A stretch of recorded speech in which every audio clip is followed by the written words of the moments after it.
Hi everyone, Dr. J here, and in this short video I'm going to walk you guys through how to create a histogram using Google Sheets. So this is some data that I actually had from a different class that I teach in the fall called Geophysical Field Methods, and we're going to use this column here, the magnetic reading in nanotesla, to create a histogram. So we're here in Google Sheets. I've got the data already loaded in. Here's the column that I'm going to use, and now we're going to create the histogram. So one easy way to do this is to come over here to Explore and just click on that, and we can kind of scroll through here. There's a number of plots already sort of set up for us to look at, and we want to look at the histogram. So I'm going to go ahead and drag that over. Now here's a histogram. It's already there, it's already made. We can see the different values, but this is not a good place to stop, because this histogram, you can see, doesn't look very interesting, or it looks kind of weird. There's one bar here which has a lot of measurements, looks like about 45 measurements, and then there's a second bar with just a few measurements. This is not very useful for telling us what is the shape of the distribution, for example. Is this a Gaussian distribution? We can't really tell. There's only two bars here, so it's hard to say much of anything about this data. So what we want to do is try to customize this chart. But if we double click on the chart, it'll bring up the chart editor, and we can come over here to Customize, and here's where we can start to customize the chart. So the first thing that we're going to do is click on the Histogram tab, and we will click on bucket size. So right now bucket size is on auto, and the bucket size is basically the number of bins that we're going to use to describe the data on the x-axis. So this is a histogram. The data itself, the values of the data, are shown on the x-axis, and then the number of data with those values, or in this case in the buckets, which span from this data value to this data value, the number of data inside that bucket is shown on the y-axis. So in this case we have about 45 data points which are between these two values of magnetic intensity. So we're going to change this because, as I said, this the auto binning here is not doing a good job of showing us what the data is like. Now this is showing us something, but also not very useful to look at. One thing you notice here is that it looks like there's a bunch of data points. Hold on, I'm just going to turn off these lines. So here we are. It looks like kind of the bulk of our data is here, and then we have some outlier values which are over here.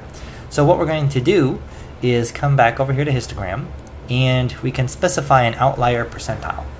Now this is not going to delete those data points, it's just going to take them away from the visualization. Now you have to be careful with doing this because sometimes outliers are very important, and we'll talk about some of those cases. But let's just get rid of 1% of outliers, see how that looks.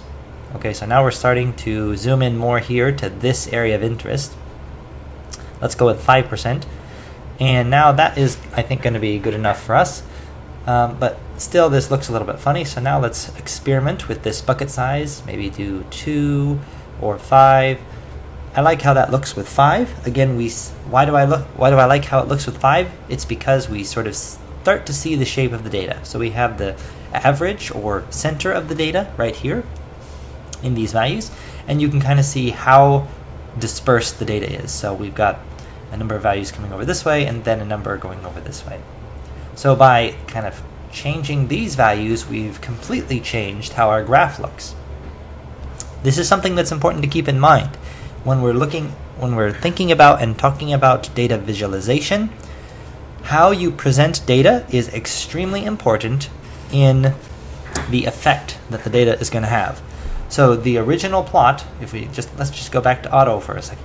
If we were to look at this now, we might come up with a very different interpretation than if we look at this, right? The data is exactly the same in both cases, but the presentation of the data is different. And this different presentation of the data is what makes this particular chart different from the original one that we saw. So now I'm pretty happy with this. I might add in some grid lines. We can come here to grid lines and ticks, So here I took this away. Let's see. Let's show the major grid lines on the vertical axis. Let's show the major ticks on the horizontal axis. And now this is looking pretty good. I kind of like how this histogram shows me where the central tendency of the data is. It gives me an idea of how dispersed the data is by looking at these values and seeing how the data is spread out. And it gives me an idea of the number of measurements I have at each data bucket. So for example, for this bin, I've got probably 12 observations in this data bucket between these two values. In this one I've got 6, in this one I've probably got 1, and in this one I've got none. So it allows me to see how many data points are in each bucket, what the central tendency is, what the spread is. A very useful graph now, which tells me a lot about the observations of magnetic reading, which I would never have gotten just by looking at all these numbers. So if I kind of scan through these numbers, I can sort of see, okay, so we're all are about 51,000, but then, what's the variation? What's the actual average?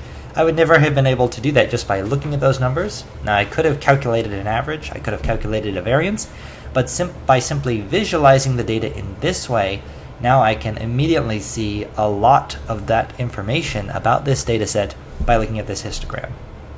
A histogram is going to be very useful for us for one-dimensional data sets where we have basically a single column.